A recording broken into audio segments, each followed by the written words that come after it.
Thank you all for some great insights. I will very soon open up for Q&As, for interventions from you, so you can start making some sense if you want to come on the speakers list. But while you do, I'll give a chance for some elaborations and comments. And if I start with you, Niko, you can comment whatever you want, really, but I have a question about the Alternative für Deutschland and right-wing populism. In some way, you can say that it could be surprising that you never had any populism like that before in Germany, and after the refugee crisis, of course, the foundations for it were probably more. But how do you see often, and where do you think they will end up, and how will they affect the landscape in Germany? Mm-hmm. Well, I think they're here to stay. We can see that because they already are in all Länder parliaments, and they probably will enter the Bundestag. I think it's a very special constellation why they did manage to establish themselves in the party system. You all know about the German history, so like populism, right-wing populism always has the problem to say where's the right radical or the right extremist perspective, and that is always a problem in Germany.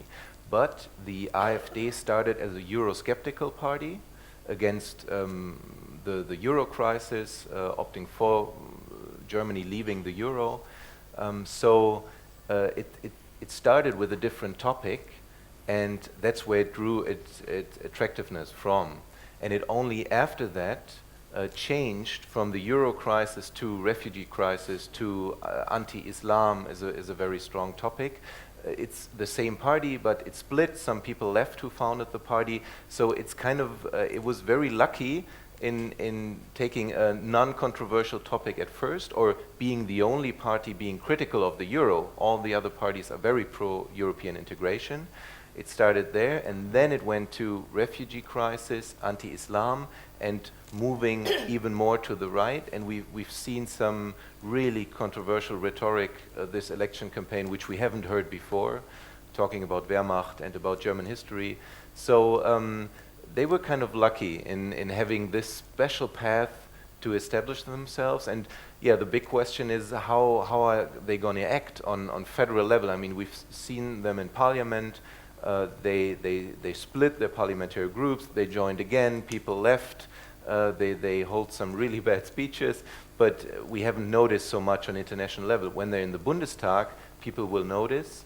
And it's really interesting to see what topics are they going to choose. Are they going to be a fundamental opposition? Are they going to try to work in the parliamentary process? So maybe even are people going to leave? Are they not able to have the routines of parliamentary work? So it's hard work for them, and they might fail, but the chances are they're here to stay.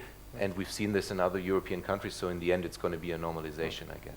Just a quick follow-up before I move on. Do you think they will have an effect on the next government, that there will be a stricter immigration policy, like you have seen in Netherlands and other European countries, that they actually respond to populism? Absolutely, yeah. Because we've seen now in the election campaign that there's a lot of talk about refugees, integration, migration, and it's not that much part of the policy, or we didn't talk about social justice at all. It's all this topic, and this is an effect because the party everybody expected to be in the parliament, and that is going to be what happened in parliamentary debates as well, and in policy, I guess. Kate, well, you can focus on whatever you want if you have a couple of minutes to respond, but I would like to hear some more about the possible linkage between Macron and Merkel, and how that could affect Europe going forward. I think it's very important to have the German-French motor back in the European Union, because the European Union has grown so big and it's so heterogeneous. So you need a force to drive this project further. And I think we will see it on in security policy. As Merkel said, maybe we have to think more about our own destiny. We will maybe see it when it comes to the refugee or crisis in a way that you get the quotas, that you get some common understanding on how you are going to make other EU countries responsible for taking these refugees from the camps, for UN camps. And also with the border control, the Schengen system. When it comes to the euro, which really are the crucial point, Macron, of course, needs German help to succeed with his economic reforms. He's now having a program in France making much of the same that Gerhard Schröder did at the beginning of 2000 in Germany, which have caused a lot of problems for the Social Democrats. Because this changing of the labor market, cuts in the welfare system has, of course, been problematic. And Macron is trying to do this in France, and France is not Germany. They are going out in the streets in France. They are not very good at reforming. They are revolutionaries. And he needs, of course, a more constructive German policy in the euro system to make the political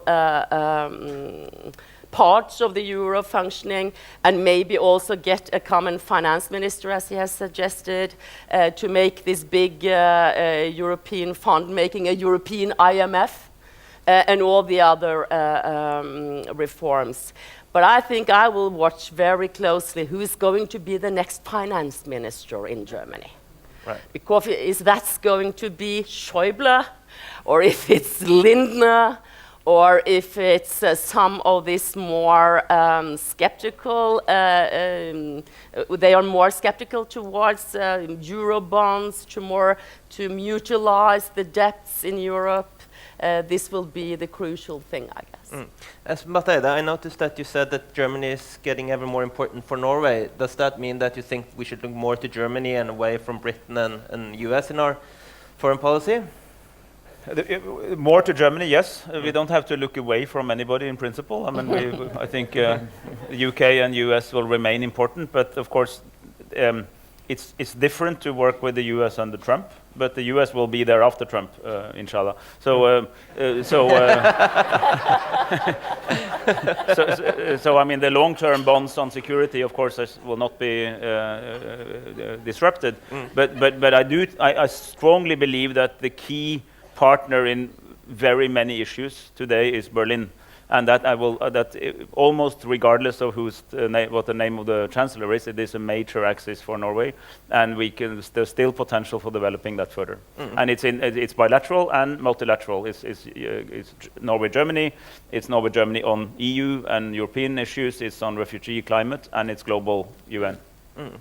I have noticed the gentleman sitting here. I haven't noticed anybody further wanting to come for information. Also Nils Morten. But do remember that we end 9:30, so better to be on sooner rather than later. And also noticed Vincent there. You first. Okay, Stein Jan Kval is my name. Okay. Relatively German speaking by education and by scholarship. And by all means, 2015, I was for a year in Germany, Flüchtlingskrise, and Merkel pictured as Mutter Teresa in Der Spiegel. And my question, I was not in Bavaria, I was in another part, and I don't know very much about German history, but in Bavaria there is CSU, and that is more right wing, and I just wondered, does CSU play any role, or is it just a noise-making thing? That's a good question. So the role of the CSU compared to CDU, what would be your reflections, Niko?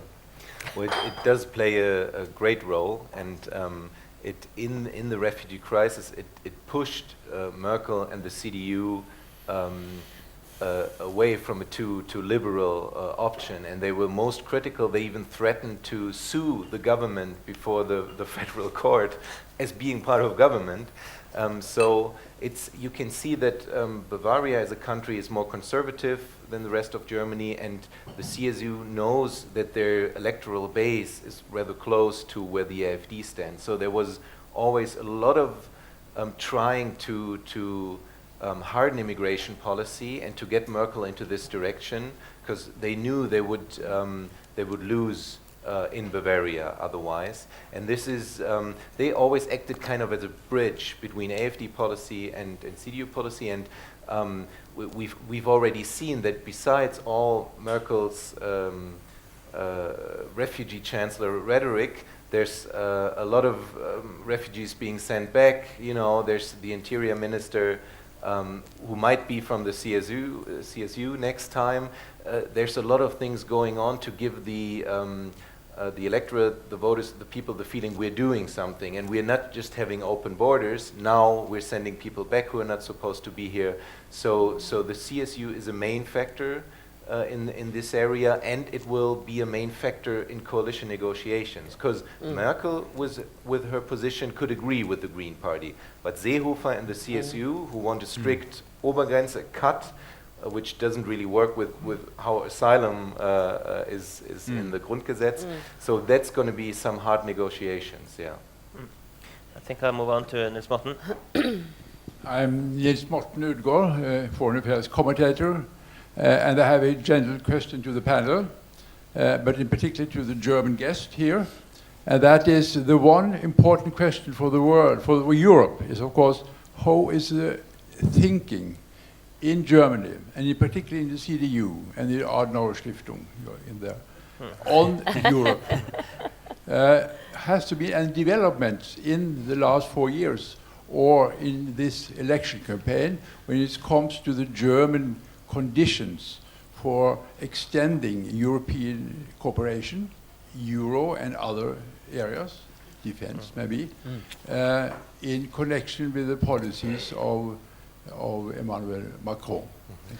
Yeah, we can start with Niko, just to underline that you, of course, doesn't represent the Adenauer Stiftung, but you can say something general about how Germany and how this discussion is going there. Yeah, it's an interesting question, because Europe itself, a question of European integration, in my opinion, we're not that much part of the election campaign, only in being like the refugee crisis. How are we going to deal with the refugees? What do the countries have to do, or how do we can strengthen the external borders, but not as part of where do we want to go with the European Union. And that in part, I think, has to do with Merkel and her style of government, which is more reacting to problems which she sees, reacting to the Euro crisis, reacting to the refugee crisis, but there's no vision about European integration. I mean, Juncker just had his big speech, and he's part of the European People's Party, but you don't really know where Merkel is standing, and it's always a question of Euro financial security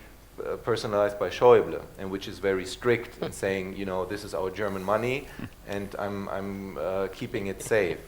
Which it would be, we heard about it, that Schulz is going to be Chancellor is not that probable, but still it would be different if we have Martin Schulz as Chancellor, because he's even more pro-European integration, and he could have some visions from his work as parliamentary president, or some ideas where to push European integration further. But if Merkel stays Chancellor, I don't think there's going to be that much changes on European level in the pace of European integration. Espen, is okay? Yeah, yes, but I just want to highlight that SPD and Schulz actually did try to focus on Europe, maybe not so successfully because there was no resonance, but he does have a vision, and he has been very clear that he thinks that the social evils that he wants to address in Germany can be best addressed inside a more integrated Europe, which is more social. So that is a vision for Europe, which is on election. Okay. Anything to add? Yeah, just add that Merkel has always been seen as lacking a vision of Europe, that she's more of a crisis management kind of politician, more tactical, not have the big strategic visions. But I don't know, she has been, you know, the last 7 years into so many crises in Europe that you have to tackle. The finance crisis, the euro, Russia, Ukraine, Brexit, you know, refugee crisis. So to line out a big vision, I don't know if she have time. But of course, she comes from a different part of Germany. She was 36 years when she entered national politics and West German politics to a certain extent. And she didn't have that European Union feeling in her heart that I think you were brought up with if you were born in West Germany. Mm-hmm. Before I give the floor to you, Vincent, I would want to repeat the speakers list. I also noticed you sitting there, and that's all I have noticed so far. I also want to say that I pay attention to you behind there, so if anybody further wants to have intervention, please just give me a sign and I'll notice you accordingly. Vincent. Good morning. My name is Vincent Barth, and I am the representative from the Republicans Abroad Norway.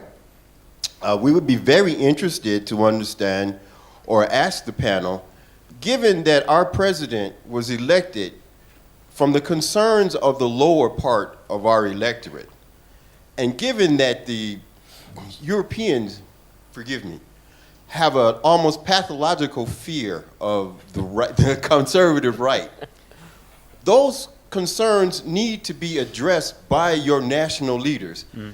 I have read where it appears that you are going to ignore them, or that they were going to disallow them in the press before the elections have even happened. You saw with our president in Charlottesville, where they were voters too. And those concerns need to be addressed also. I saw no provisions in my read up to the election. I saw no provision for those concerns. I've heard very little here about those concerns. What mechanisms, or by which way, would the European elites, as you like to call yourselves, how are you to address these concerns if you lock these people out of power? It's a good question, and I think it's much more that other people are calling them elites than themselves. But anyway, I think I can start with you, Espen. How do you address many of the things that populism, right or wrongly, is worried about? But this was exactly my point, that there is a large segment of population inside seemingly successful countries, you know, who are doing well on macro level. So the measurable indicators at national level are good, but rising inequalities is a global phenomenon. It happens in almost every country. So more and more people feel that they are left off, that, you know, something happened, the train left the station, they were not there. This is exactly the type of people, I think, that the social democrats in Europe want to address and want to help alleviate. But the problem is that, honestly, the established parties haven't always been as successful.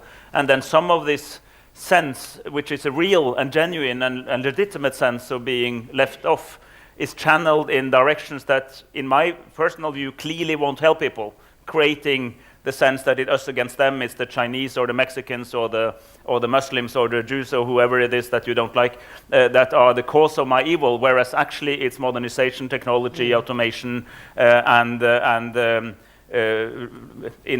the American sense, liberal economics that has allowed this extreme difference. So there's a genuine and legitimate worry.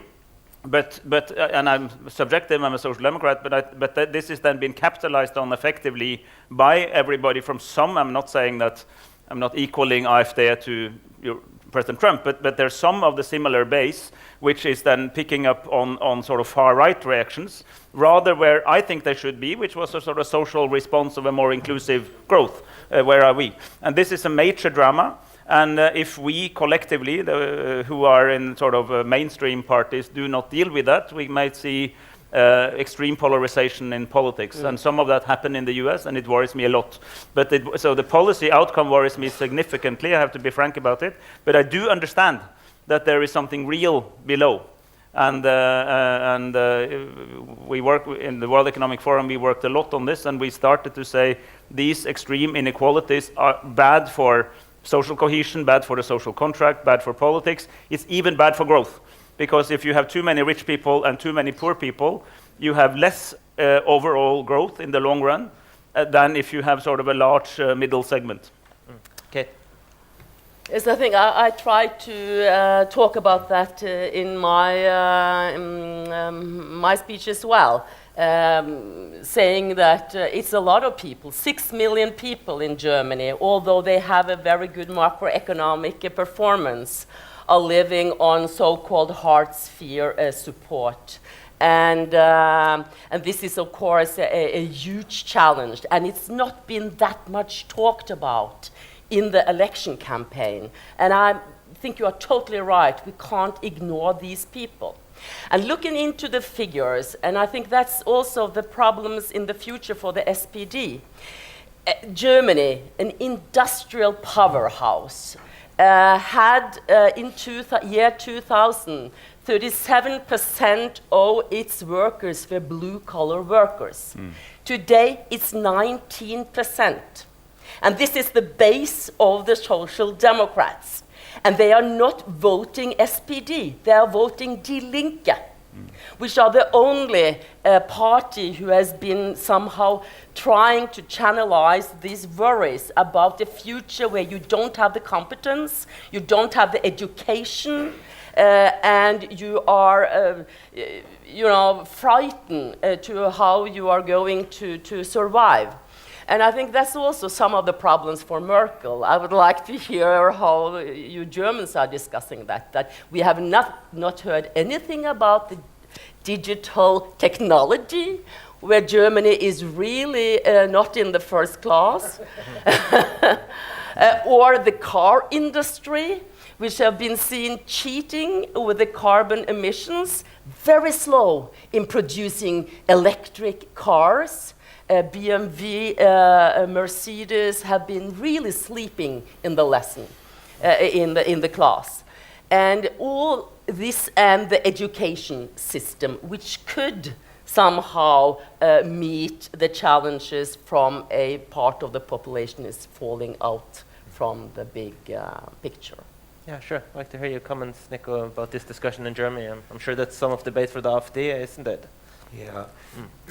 Well, I would say it's a mechanism you always see if there's new sentiments or new party coming representing a part of the society which was not represented or has new policy demands. So the mechanism is for the established parties, to criticize, to try to keep them out of the political sphere. So.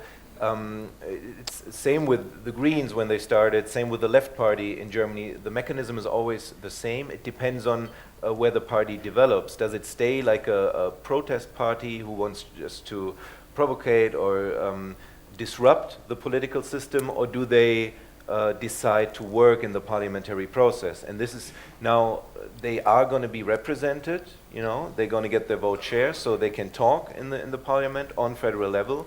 And we are going to see how they use it, and the voters who trusted them will see what they are going to do with their vote share. So there is a representation, and for me, I'm happy it's like a smaller level of disruption in Germany. They have a parliamentary group, it's not like they have the chancellor right away, or so. It's we'll see where it goes from there. But you could argue they are represented now. The party system reacted. And in the election campaign, like I said, we talked a lot about those topics, refugee crisis, immigration policy. So I would say it is represented right now. Right. We have some more on the speakers list, and we're moving rapidly towards 9:30. Just before you get the floor, I just want to repeat it, so I'm sure I haven't ignored anyone. I also noticed you sitting there, and you sitting there, and you there, and Håvard behind. And I think that's all we can make time for before 9:30, so please be brief as well. Thank you. Elisabetta Castina Wolf, University of Oslo. Thank you very much for a very interesting and amusing debate. It was a pleasure to join you for breakfast. I have a question about those who haven't decided yet what to vote. I've heard it a huge percent, 40%. Is it true? 40%. It's really huge. Where are they going to? Do you have an answer about that? And if the choice alternative for Deutschland, for Germany, which I think they will, because they're not choosing the Social Democrats, unfortunately. This is a trend that we have to cope with. France, Scandinavia, Great Britain, Italy, not least, and probably Germany. So if they join Alternative for Germany, and if this party is going from 10% to 15%, is it something real? Is it a possibility? My question. And if this happens, is it possible that they, with such a big percent, that they are staying outside the coalition game? Right. Thank you very much. I can start with you, Niko. What would be your estimates of where the undecided voters would go and Alternative for Deutschland? Yeah, it's a high percentage who say they haven't decided yet, but you have to see they still might have some party loyalty. You know, they might decide not to go vote, but they may be Social Democrats, so it doesn't mean all 40% are going to go to the AfD. We had if you look at polls, the problem in the beginning was people didn't say they would vote for AfD because it was a classical outsider party. But this is kind of a normalization now. Yeah. So the polls are getting better, but still you have a margin of error for the small parties. I don't think SPD is going to be interesting, but the small parties, 2, 3, 4% are possible. So it could even become stronger. But it could also be that they're below 10%. So with the small parties, it's hard to say.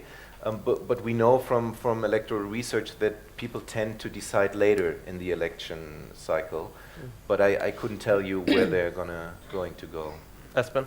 Yeah, this discussion also illustrates, or we can illustrate it by the fact that whether an outside party becomes normalized is also very much the choice of inside parties, the other parties. I mean, not very long ago in this country, most people thought that the Progress Party would not form part of a stable government over time. The last election just confirmed them as a more normal party, and that, of course, is also a tribute to the fact that other parties who used to think you couldn't run with them now think you can run with them.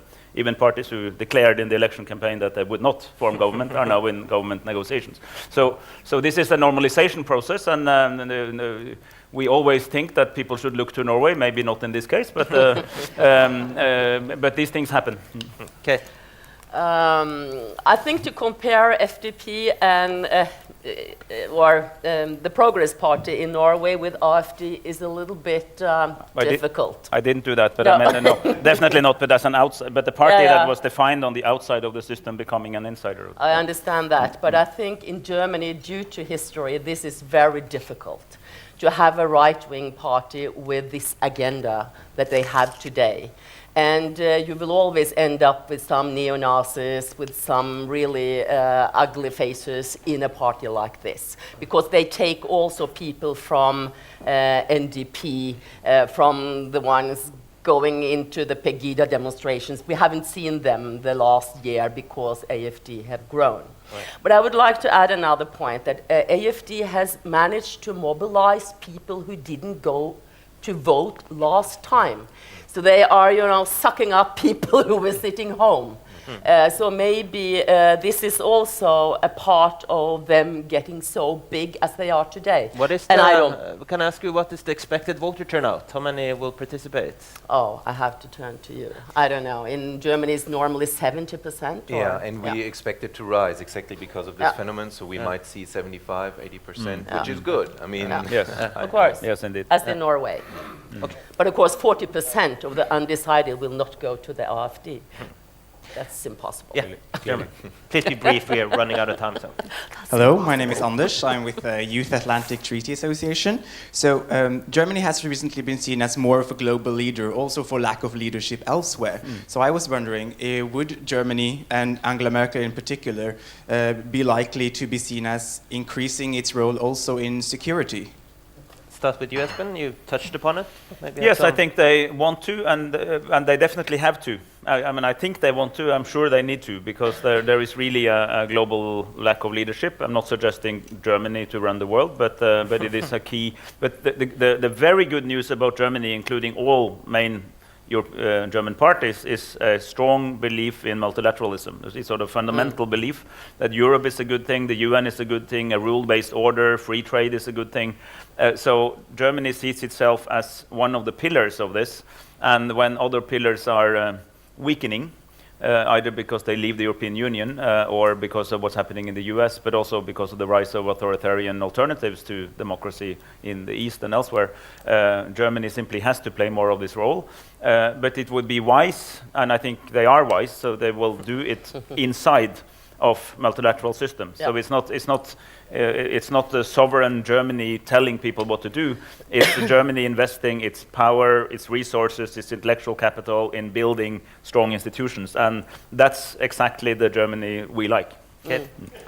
Yeah, and you see it ever since the Munich conference in 2014, when both the President Gauch, the Foreign Minister Steinmeier at that time, and the Defense Minister von Leyen said, we will have to take more responsibility in a coordinated speech. They said this, and they have actually done that.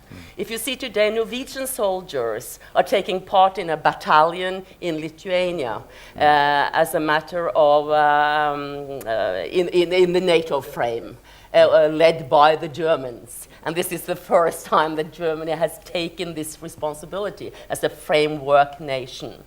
And you see it also in other foreign policy initiatives. But I'm definitely, as Espen say, in a multinational, multilateral frame, and this is very important. Very short. If I can add a small point, because it's a very important question. As you know, I worked many years in defense, and I think Germany was somewhat misunderstood by the Anglo-Saxons, because I actually felt that Germany always took NATO and defense very seriously. But there was less enthusiasm for expeditionary missions, for Iraq, Afghanistan, where they were there in Afghanistan, but without that kind of gung-ho enthusiasm that, for instance, the Brits and the French demonstrated. But on the core issue of keeping together in the alliance and have a credible defense, they were always there. Now they should pay a little bit more, so should we. But generally, I think that solid investment in transatlantic security is there and will remain.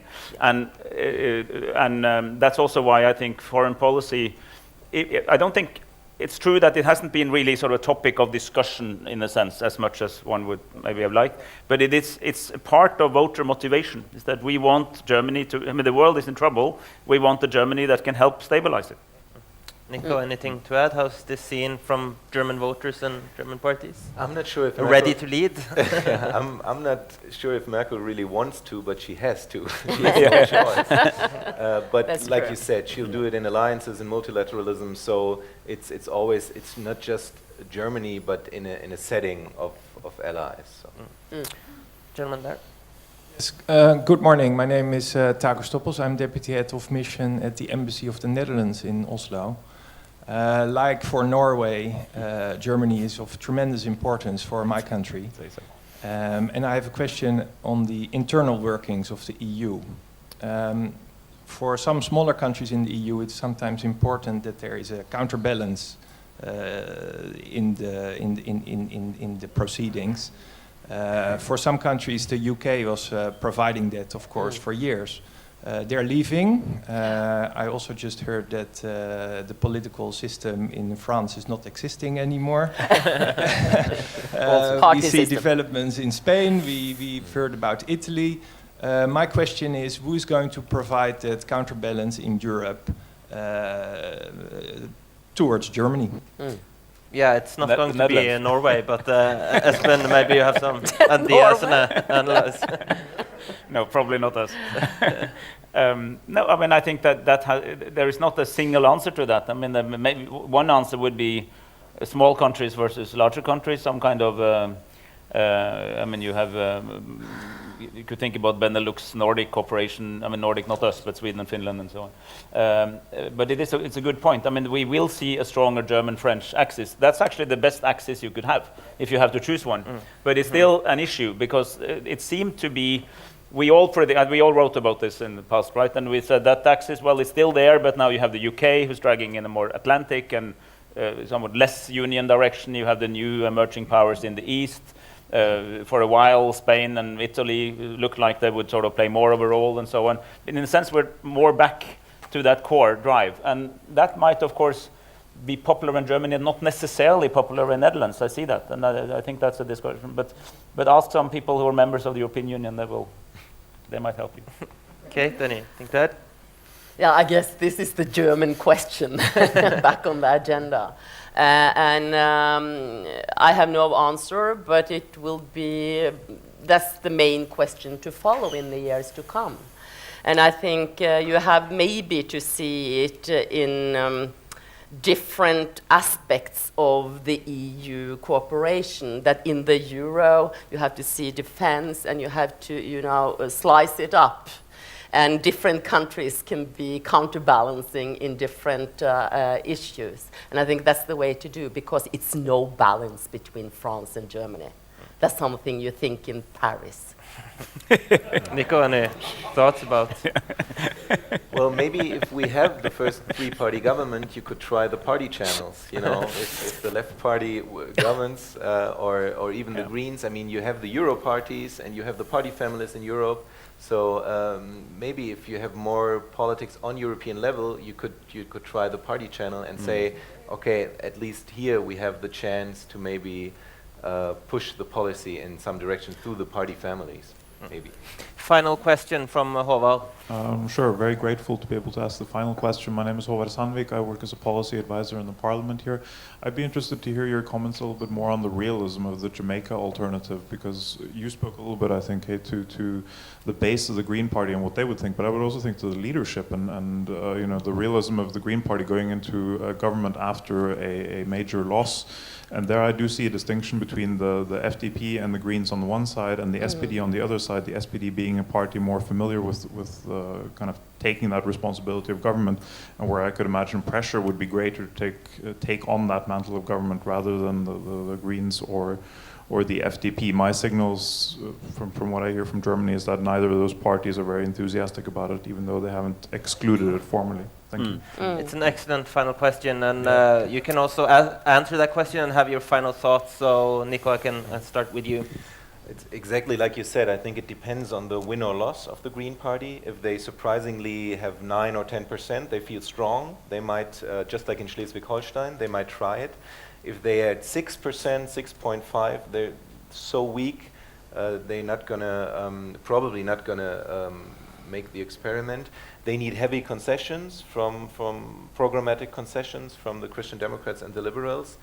But still, even then, if they enter government, a split of the party would be a possibility, because you have the more moderate centrist wing of the party and the left wing, and they kept really calm this election campaign, but their topic is social justice and taxation, and they could leave the party because they don't want to support a Jamaica coalition. So this is a really interesting question, and it will have a lot of consequences if the Greens decide to try that option. Kate? This is exactly why Merkel was called the Black Widow last election campaign, because she's eating her partners. And I think even the FDP, I've read some articles and heard someone speaking about they will have doubts to enter a new government. Because in 2009, the Free Democrats got 14.8% in the election. After 4 years with the Black Widow, they had 4.8%. And they were out of Bundestag for the first time since the establishment of Germany after the war. And of course, they will be back in the Bundestag, and I think they will be very happy to be back in the Bundestag may be satisfied with that because they can then raise all the questions they want to have into German politics. So it's still a little bit unsettled, this Jamaica. And I agree, and I absolutely support what was said here. Espen, your final words? Yes, after 2013, I worked very closely with Philip Rössler, who joined who kind of lost his job and joined the World Economic Forum because he was the leader of the FDP and vice chancellor. And I remember some of those discussions about being, the junior party. But I think the answer here is that who decides this? Merkel cannot just decide which coalition does she want, because it depends on what all these other parties think about their outcome. I mean, exactly. Well, the FDP think I agree completely. They're happy to be in Bundestag, of course. That's the purpose of a political party. Do they think they will be better off defining a clear liberal alternative, or do they want to join? Question mark. Don't know. Similar, will the Greens feel that they can survive? Because a government without the Social Democrats will be somewhat more right-wing, not right-wing, but a bit of a move to the right compared to the current government. Will the Greens be happy as a part of that project? Will the Social Democrats want to have some time off government and redefine themselves as opposition? And only when these parties have answered their internal discussions, Merkel will know what she can play with. In Germany, you need a positive majority. Which is different from here. Over here, you just need the absence of a negative vote against you. So you could have a Bonnevik 1 government with 42 seats in parliament as long as it lasts. That doesn't work in Germany, so you need to form some kind of coalition. And I think the outcome of this discussion is that question makes this election more interesting than all of you thought when you came in just to hear Angela Merkel will be re-elected. Yes, probably. But then what? So that's the outcome, a takeaway message. Before we give a warm round of applause, I want to say two things at the end. First of all, again, let me thank the Konrad Adenauer Stiftung for sponsoring this breakfast meeting. And also go into civita.no and join our newsletter. You will have a lot of invitations for exciting meetings going on forward. Thank you all for coming. Thanks to the panel.